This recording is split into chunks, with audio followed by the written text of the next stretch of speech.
Alright guys, welcome to the course again, and let's just go ahead and just start doing what we have to do. The first thing that we have to do is install Visual Studio on your computer. The way to do this, simply go at google.com, write Visual Studio in the search box, Visual Studio, and just click on the first link that you have here or go straight to visualstudio.com. Immediately you have the download button right here.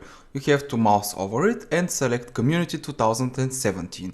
This is the Visual Studio that we're going to use throughout the course. You don't need the professional or enterprise versions of Visual Studio, and they are not free anyway.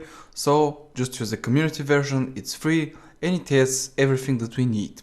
So just click on the Community 2017, wait a couple of seconds, the download automatically starts. You have to click keep it if you have a Chrome browser like me. So keep it, it's just 1 megabyte, open it, just say yes, and after you open it, click continue, give it a minute or two.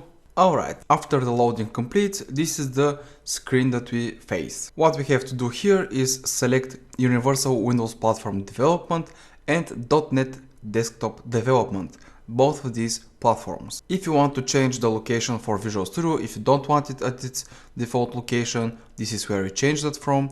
And you can see that after we selected these two platforms, the installation size became 8 gigabytes.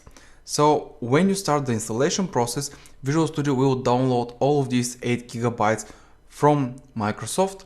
So keep this in mind if you have limited download capacity or something like that. Either way, it's not going to be fast. It's going to take probably, I don't know, depending on your internet speed, 10, 20, 30 minutes, an hour maybe. So just click install and wait for the installation to finish. It will take some time. So just give it the time.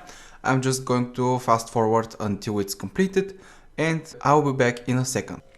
Now that Visual Studio completed the installation, in order to launch Visual Studio, simply click on launch. It's that simple. Wait a couple of seconds, maybe minutes, depending on your computer, for the Visual Studio to load up. I have a Microsoft account and it's automatically logging me in.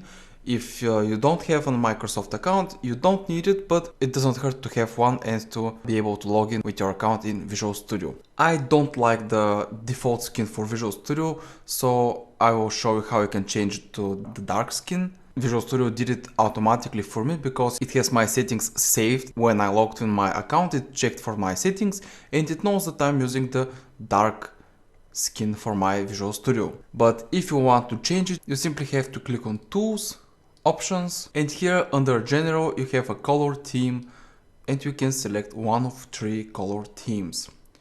Alright, let's go ahead and create our first project.